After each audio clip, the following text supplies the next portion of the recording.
Hi guys, ngayon pauwi na tayo sa sa bahay. Kakauwi lang natin galing sa biyahe. Ayan ang ating unit. Ngayon pala may dadaanan tayo na mag-asawang may kapansanan. Hindi ko lang sigurado, parang sabi ng kaibigan natin bulag daw. Kaya nakiusap sa atin na daanan daw natin kung may mabigay tayo na kahit kunting tulong. Ayan, pauwi na tayo sa bahay, dadaanan lang natin.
Ayan na guys, ito sila tatay.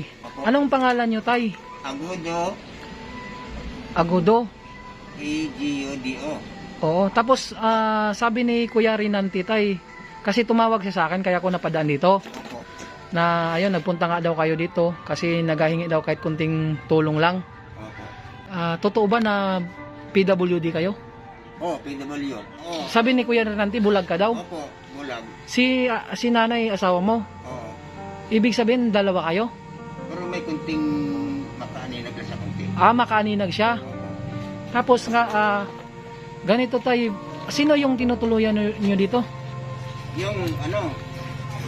Yung pinsan ni isang asawa ko, na si Susan, pinsan niya. Oo. Yung pinsan niya, dito sa Sandiwa. Oo. Yung Prinsesa. Oh, kaya kayo napunta dito Kami dito kay Renante. Oh, kasi bakit kayo napunta dito, tay? Ay, gusto lang namin nga makita man si Renante at saka makatulong mo sa akin. Oh. Na kunting diferensya. Oh. Ano yung hanap buhay nyo, tay? Kung may nagpapamasal sa amin, yun ang hanap buhay namin. Pero kung wala rin. Nagamassage kayo, nagamasahe? Oo. Si nanay din, ganun din? Ganun din. Paano yan ngayon? Pandemic? Mayroon din nagpapamassage? Minsan. Mayroon din. Ganito, tay, ako sa totoo lang, si Kuya Rinanti kasi tumawag na sa akin, nadaanan ko daw kayo. Ako sa totoo lang, hindi ako mayaman. Kumbaga ako, driver lang ng truck.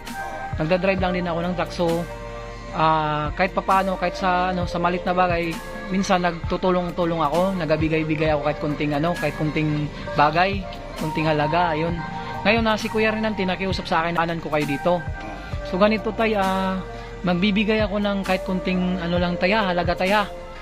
Ibig sabihin ngayon, tay, uuwi kayo mamaya. Saan kayo ang uwi niyo? Mag-uwi kami doon sa pinsan namin.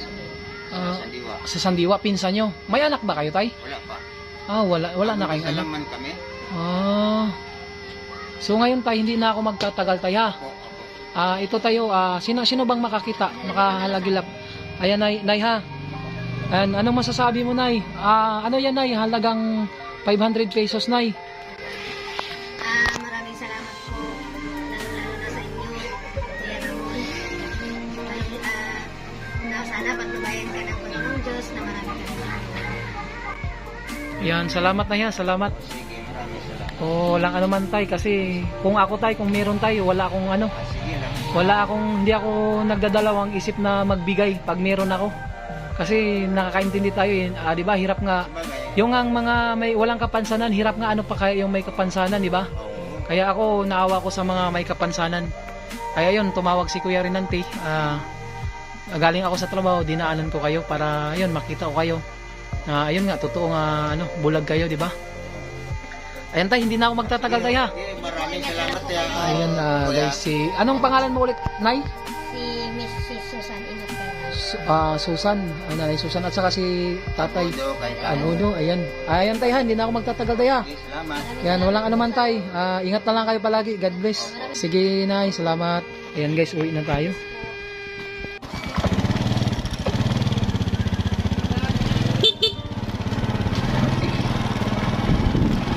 Ayun guys, sana kahit paano makatulong sa kanila yung kunting halaga na binigay natin.